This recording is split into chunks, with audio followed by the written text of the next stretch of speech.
We made it out the storm and moved into the light. In love with life, with the sun shining bright. Doing things right, with good things in sight. Trying to stay strong and hold on with all might. I'm a hip-hop junkie, I'll never be a flunky. All I do is rock on dope beats, it's funky. Living my best life, but I know there's more to come. Used to stare at my shoes, now I'm shining in the sun. With my head held high, admiring blue skies. Had to change my outlook, cause tomorrow I could die. So I pray before bed, and I pray before I rise. Looking for the truth, so I'm not blinded by the lies. Had to cut all ties with my own Good evening, way. ladies and gentlemen. My name is Joe Steven, and I am here today on another episode of Now That We Have Recovered. Today we have our special guest, George C., hanging out with us. We are going to talk about early recovery. We're going to talk about going to school in recovery, maybe some music, and raising children. So, George? Hey, what's going on? It's good to be here with you, Joe. How's it going, my man? We've known each other for a long time. It's a pleasure to be able to have you here today. So this show is based around early recovery and recovery in general. We try not to stick too much to the past. Sure. But I'd like to hear about, that first night or that night before you decided to get clean and sober. Yeah, sure. There were many, for sure. Yeah. I'll start out with that. I think with my story, it was not really anything that I had necessarily planned. Mm-hmm. I may not have, at that moment, specifically wanted to stop any more or less than any other time. Mm-hmm. I felt like I was kind of in a cycle at this point, Okay. I'd start to have consequences building up, or, I'd start to get really scared about what was going on in my life. And I would seek some sort of change, not really, putting any particular idea on it. But, I think this last time, it was just another one of those things. It was just another place I was going to go to get some people, kind of back and, get myself some more trust, with these people and try to reset, myself like I always did. And, like I said, it was just another one of those times that I was just going to go and try to do something to, quote unquote, fix my life or whatever it was that I wasn't satisfied with at the time. And it was pretty much everything. I was doing the couch surfing thing, kind of at my end, with people that really just weren't down to be a part of what I had going on anymore. A lot of my family didn't really, I think that they started to realize that what they were doing for me was unhealthy for me. Yeah. But also for them. Okay. And so I kind of got to a place where, I was, trying to figure things out on my own once again. Okay. People were kind of setting boundaries with you and stuff like that. That's kind of where it got to, man. And that really Enabling. hurt. Yes, absolutely. And, shout outs to them. I really appreciate that I had people in my life that loved me enough to see me through my problems, but I also don't blame them for, because you should. I know and a lot of people that are probably listening to this also know what it's like to be in that position. Yeah. And it was just crazy. Just not a good feeling. Not at all. Yeah. It's not a good feeling at all, but it was never enough. It was never enough for me to stop, what was going on. So you finally did get clean. What did that look like? Like just in the beginning, as far as like what steps did you take to start putting yourself onto a better path? Like the last time when I finally stuck with it. Yeah. I got into an inpatient program. Okay. I had been doing outpatient for a little while through my parents' medical insurance, should I say. Let's get it right. So it was before you were 26. Yeah, for sure. Okay. Yeah, I was pretty young when I came in. I believe I was about 23. That's awesome, dude. Yeah, I was pretty young. And I was going to this outpatient program, and I kept smoking weed. I remember one of the mornings I was like, man, this is crazy. Like, I feel like I can't stop doing this. Yeah. But it's just weed, so, it's not a big deal. Okay. So I kept doing that, but I kept showing up at this outpatient program. And California sober? Yeah, I think that's what they call it. Yeah. And, I would continue to show up, and, it must have been maybe 3 weeks or a month before they actually met with me one-on-one. Yeah. And when they finally did, they were like, okay, so, you've been doing this program for a little while. How are things going? Mm-hmm. And I'm like, I've been getting high like every day. I'm not sure what you guys are really doing here, but this is what's been going on with me. And they're like, oh no, like that's not good. Maybe you need some more help. And I'm like, I fucking told you guys this from the get-go. Yeah. Like, this is not going to work for me. It's just not going to work. And it didn't. Yeah. And I'm not sure if anything else would have worked anyway. You know, Yeah. I'm not sure if my idea was any better than what was going on. And a lot of those places, they put you in their program. They want to make sure you fail in their program before they send you out to those inpatients. Yeah. And I had that happen to me too, where I just begged them, and they're like, "Nope, you got to relapse first." For sure. Yeah. I remember when I saw the doctor before they decided to put me in that outpatient, and I was in that office, and I was crying. I was like, "Doc, I'm dying. Like I'm gonna die. I'm not even joking with you. I don't know why you think that me showing up to some place like this is gonna help me. I'm dying out here. I need to be somewhere. I need to be away from everything." But you know, like you said, a lot of times I guess this is just the way that it goes. Yeah. And I mean, I guess at this point it doesn't really matter. And I'm glad that things went the way that they did. But that's kind of what that looked like. And so when I did get into that inpatient program, I guess a great way for me, when I showed up that first day, man, I think confusion really is the perfect word for me to use. I had no idea what was happening. I had no idea where I was at. I got into this van, and, you know, I already wasn't too familiar with Sacramento at the time. I remember that morning I got dropped off, you know, downtown Sacramento. Yeah. At this crusty old office, sitting there waiting for somebody to come pick me up. And you know, this big Mexican guy greets me when I go outside, and this Mr. Clean looking motherfucker, you know, out there saying, "Hey man, you know, how you doing? My name's, you know, so and so." And I'm like, "Oh, Rest Jesus." in peace. And I'm like, Jesus Christ, you know what I mean? Yeah. And I get in this van and we start driving. You know, I'm looking around. I'm like, okay, I guess this is somewhat familiar. We get on the freeway. I'm like, all right. And then we keep driving, and I feel like, Jesus, where the fuck am I going? Because I had no clue, really. Yeah. And I felt like I was in that car for an entire day. But I eventually showed up to this place that was relatively, I don't know, I must have been in the car for about an hour. And, you know, I get out of the van, and I'm in this, you know, big ranch-looking place, and there's a bunch of guys around. I grab my duffel bag, you know, out of the back, and I'm escorted into this shanty-looking fucking closet, and Closet. you know, some Let's give you some of that good recovery. you know what I mean? And you know, so I walk into this office, and this guy's talking to me. I could barely understand what the fuck he was saying. He was hardly speaking English, but I think you know, he wanted to look through my stuff, and I just kind of sat in this seat, and I'm just like, what the fuck? Yeah. Where the fuck am I? What happened? You know, what happened? This is crazy. Yeah. And yeah, I guess I was just really confused. There was a bunch of people around, and but I will say this: that first day, they were kind of having like a softball game of sorts. And right after I got done getting checked in there, he walked me right over to this big group of guys, and you know, they were all talking shit and having fun. You know, it was a nice, you know, it was a nice day outside. Yeah. It must have been sometime in the early or late afternoon. You know, the sun was shining, and I hopped right in. You know, I just hopped right into this softball game, and you know, I hit a few. I run real fast, and people are like, "All right, cool, new guy, blah blah blah." You know? Yeah. And so instantly, I kind of felt like I was a part of whatever was going on there. Okay. And that's kind of what it was like when I first showed up. So I was confused, but I think that I was welcomed, you know, pretty quickly into that place. And did they give you a lot of curriculum and teach you a lot about fellowships and support groups and stuff like that?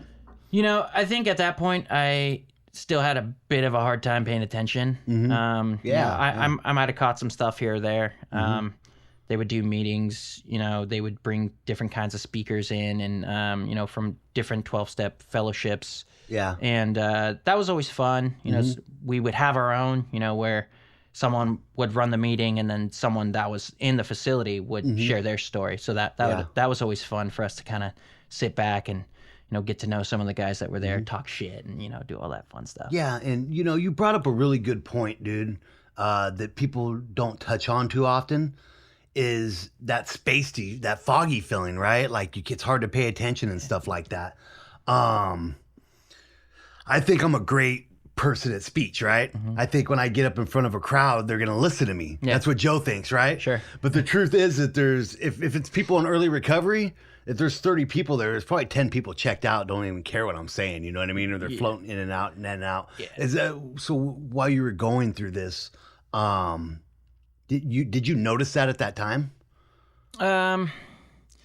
I guess that would be kind of hard to say. Okay. I was kind of in that space, and You don't remember? yeah, I mean, that's kind of the way it was. Yeah.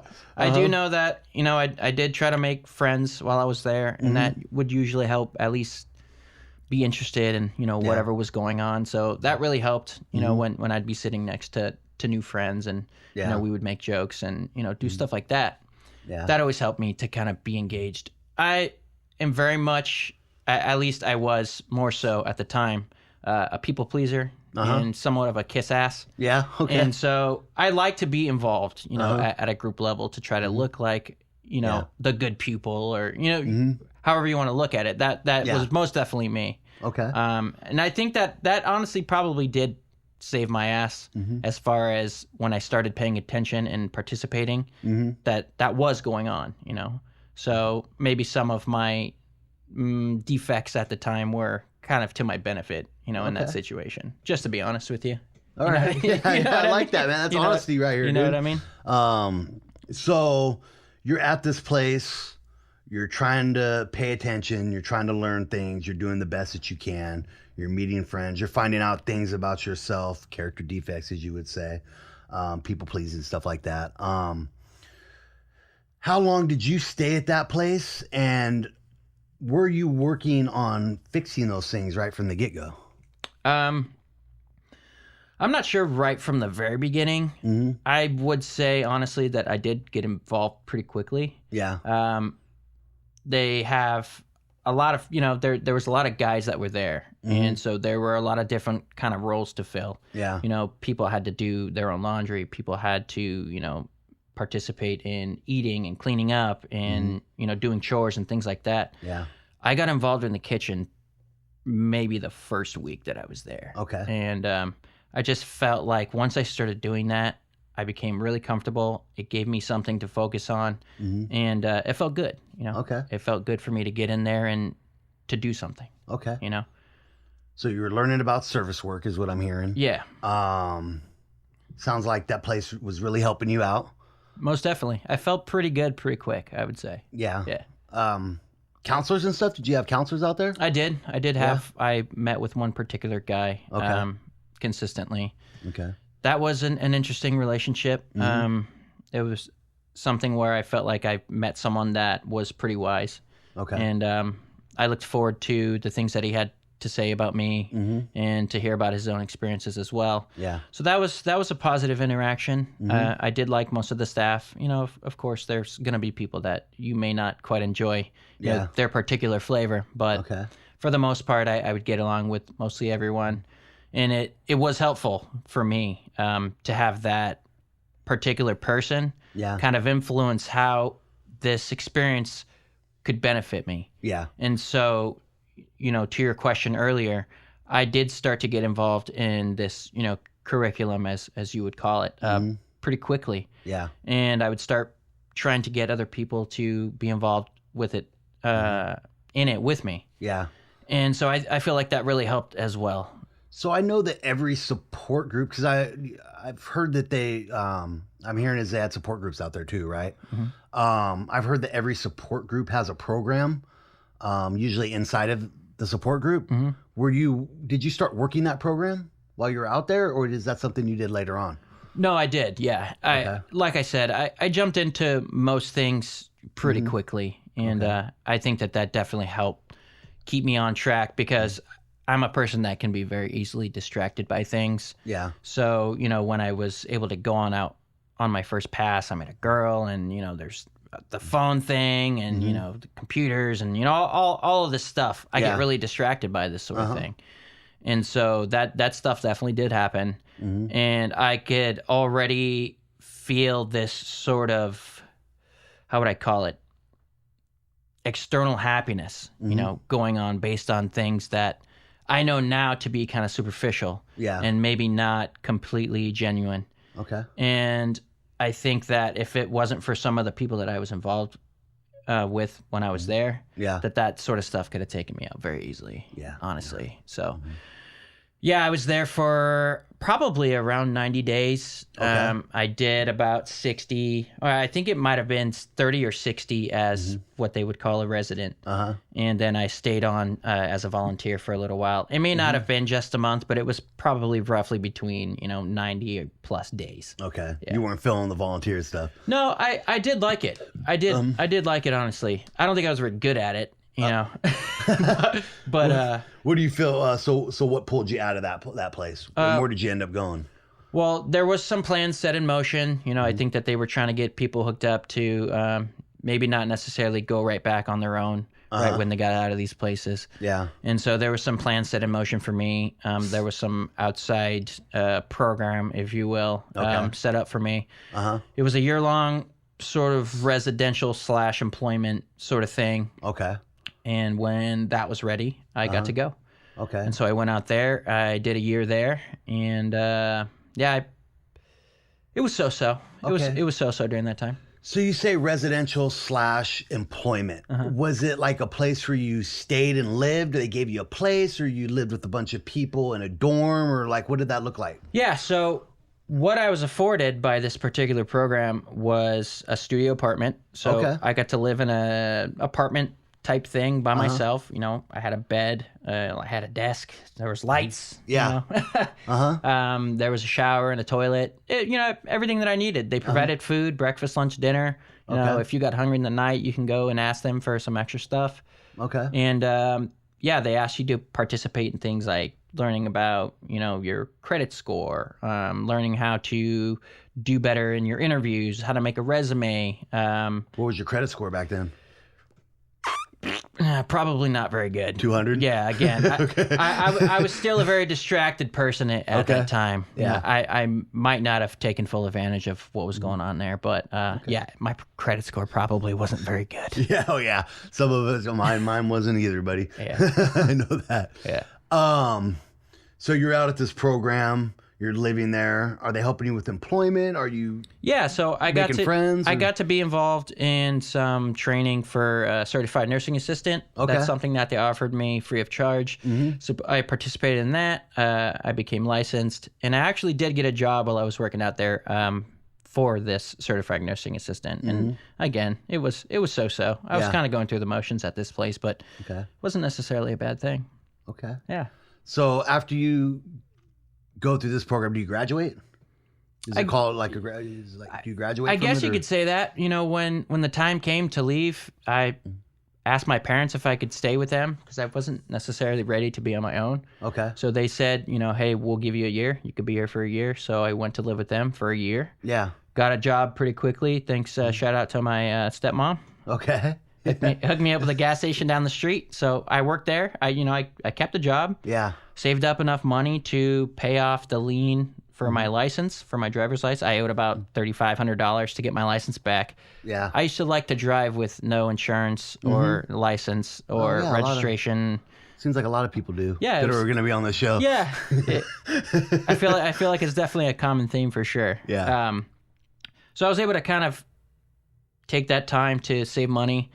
I went back to school. I wanted to be an EMT. Okay. So I went back to school to do that. I failed my fucking class by 79%. Or by I got a 69. I failed it by 1%. Oh fuck. And so I couldn't get my license. I was heartbroken, about that, but shit happens. Yeah. I didn't have a lot of discipline. When I had days off, I'd fucking sleep in all the time. I'd fucking just beat my meat and then get up and go to go to work, Yeah, oh yeah, early recovery, man. Work the graveyard shift, come home, go to sleep, do it all again. If I had school, I might half-ass some studying for a little while and hope that I could get by because I'm a smart dude, and all this bullshit that I believed, that I could accomplish that I just wasn't ready to do, man. And you said you were still dealing with some of this fogginess too, and some of this heart or some of this focus problems, memory problems, stuff like that. Maybe not as much as it was in the beginning. Okay.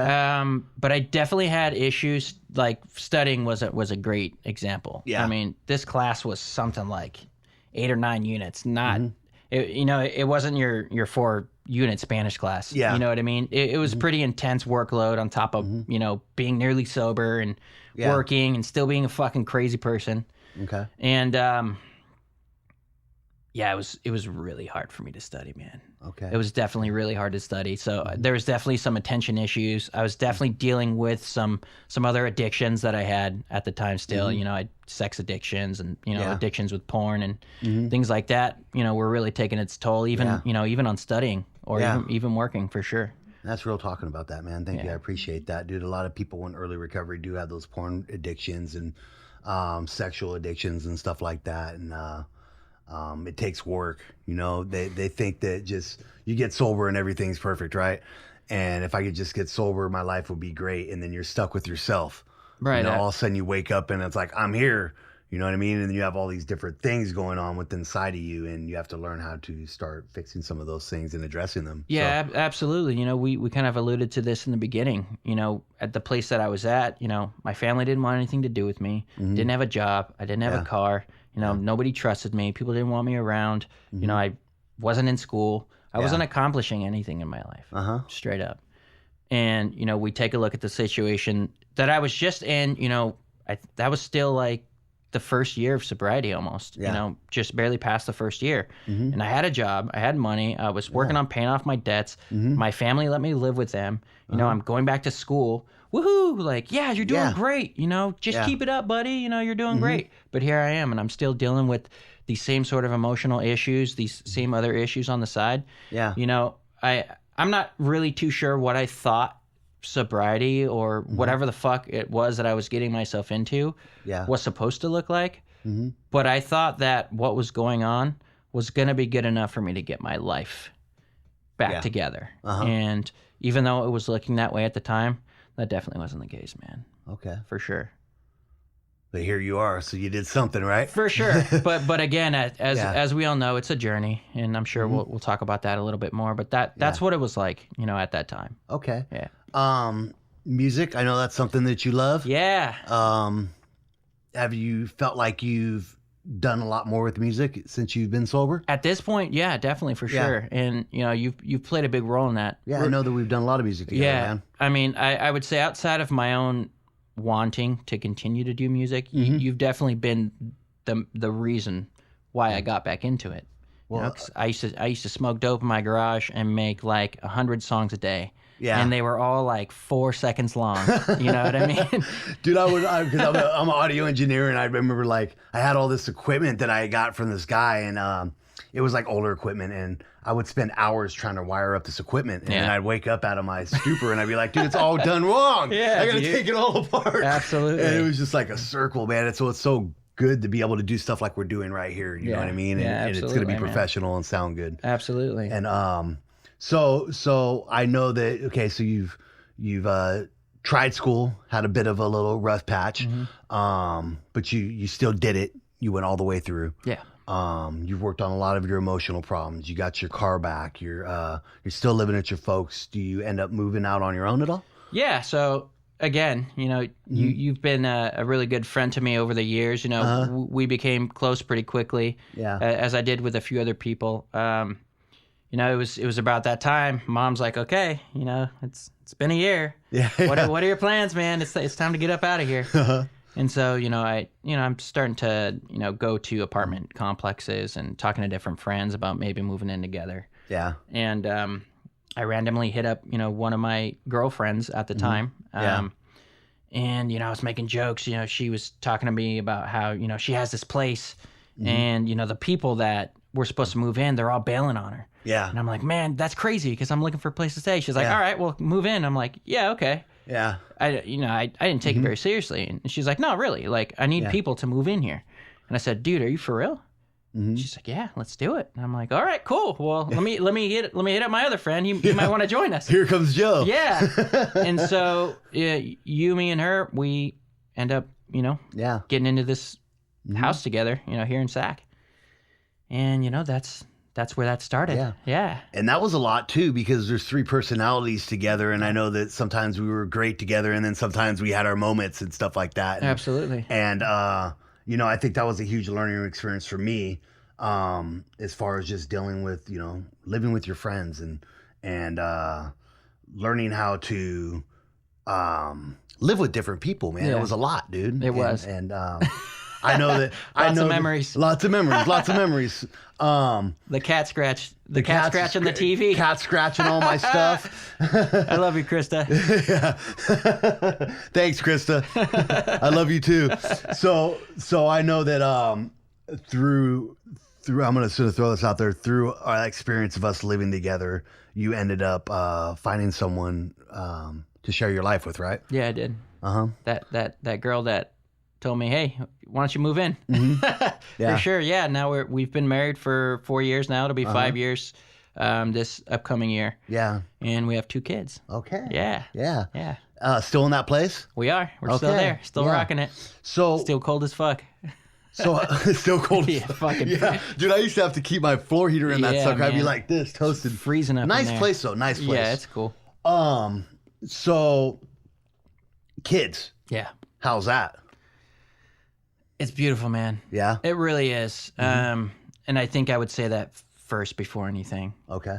And then second would be it's fucking nuts. Okay. Yeah, it could be a fucking disaster. Does it test you sometimes? Oh man. Yeah. More than anything. Oh, I bet, man. Absolutely. Do you ever get cravings, or does he ever feel like shit? I just want to go get high now, or anything like that? Never. Never. Mm-mm. Okay. I don't.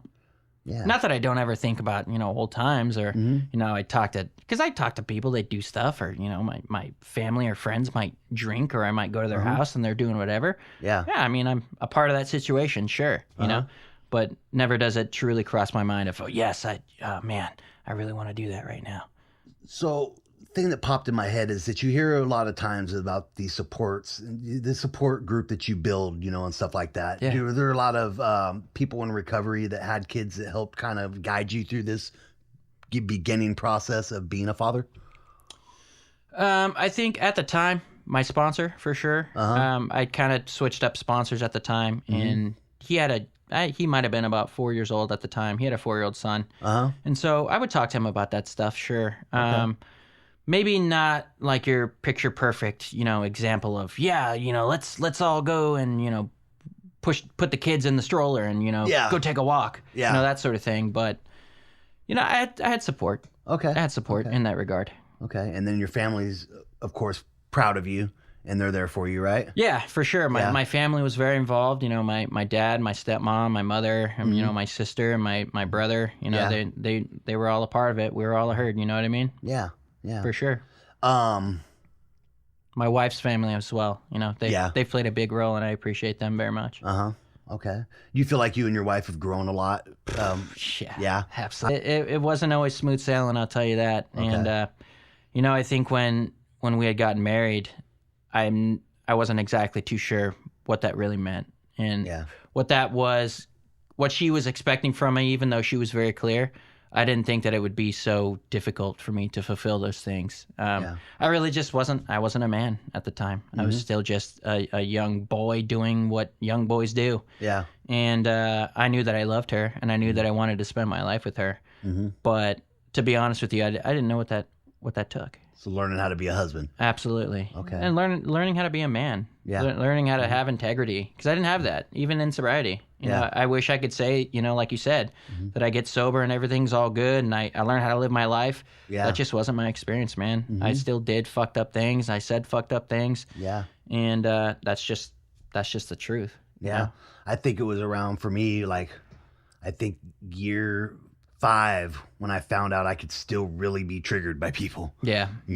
Absolutely. And you had to do some serious work on that. You know what I mean? Because things come up throughout our recovery that crop up, as they say, and you got to start learning how to work on shit. And, absolutely. And when you think you're all done, well, you're probably not. No. School? School. Well, so the semester just ended for me. Yeah. This is my second semester this time around. I actually did go back to get that EMT. I passed that EMT class the second time around, maybe about a year later. Okay. That didn't end up working out. I didn't end up going in that field. I had some legal issues that kind of prevented me from getting that going the way that I wanted to. Yeah. But it is what it is. Some of us, we make mistakes and they come back and they bite us. Yeah. And, you know, if you have issues like that, you know, it might be wise to look into getting that stuff off your record, because it could really affect your life. Yeah. In case you weren't aware. Yeah. I got all my felonies expunged and stuff Yeah. like that. I went through ARC, American River College, like what do they call them, like intern lawyers or whatever, came out and they did all my paperwork for me. And Yeah, see, that's super smart. Yeah. Do what Joe did, guys. Smart guy. You could still do it too. Yeah, I could. So you're in school now. Yeah. How is your focus and how are things going? It's really good, man, to be honest with you. So this is my second semester in a row. I'm taking care of some general ed classes, kind of geared more towards my my particular career goal. Okay. I'm interested in engineering. Okay. So I'm getting involved in like a lot of math classes. So I just got done with pre-calculus this last term. I passed. And then this next semester is going to be the big calculus. So I'm just going to take that by itself. I did struggle a bit just with some of the material. You know, I thought that maybe because the semester before was pretty easy, that it might be easy again. But I added another class on top of it. So I was about 9 units this last semester.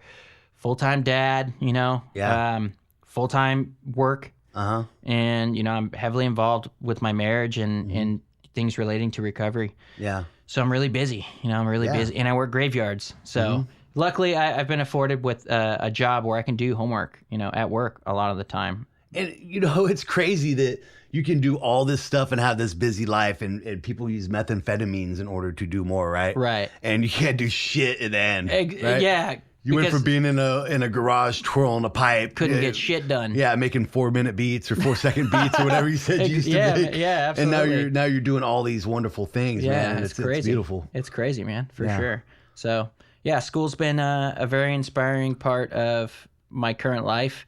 I thought that, I don't know, I guess I was just kind of taking a look at the job I was at. And I don't know, I guess I felt like I already kind of plateaued. I've been at this job for about 3 or 4 years, and I just don't see myself being here the rest of my life. Okay. And so I wanted to kind of search for a bigger picture, a little bit more meaning. And I'd had some conversations with people, and somebody told me, you're a fucking idiot if you don't go to school. And I took that to heart. And so I just enrolled, man. I said, okay, well, what do I have to lose? Yeah. And, you know, I got in this math class. I decided, hey, engineering sounds really cool. So I just started going for it, man. You know, that's awesome, man. That's really it. And, you know, through the process of, you know, learning more about math, you know, I've taken a government class, I've taken an engineering class.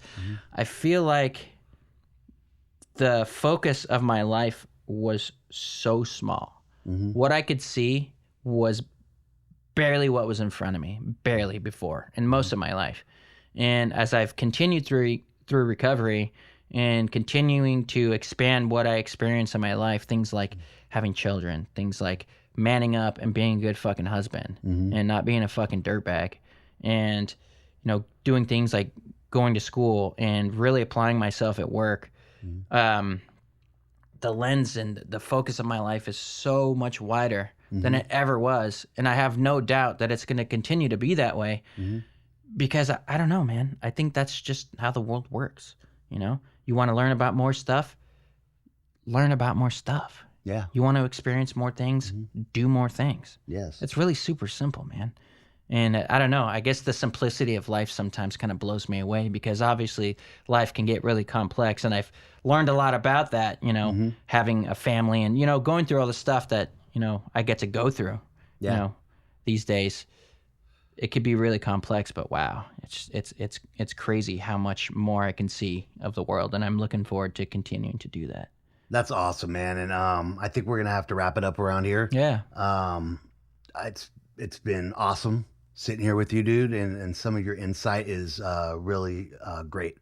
So I'm glad you came out here today. Absolutely. And, man, I'm proud of you for the life that you're living, dude. Yeah. It's amazing, man. I know that me and you came from around the same time, you know, in this recovery fields, or in this recovery in general. So it's really cool to see you and have you sitting here with me and still being friends after all these years. Absolutely. Appreciate it, man. I love you, man. Love you too, dude.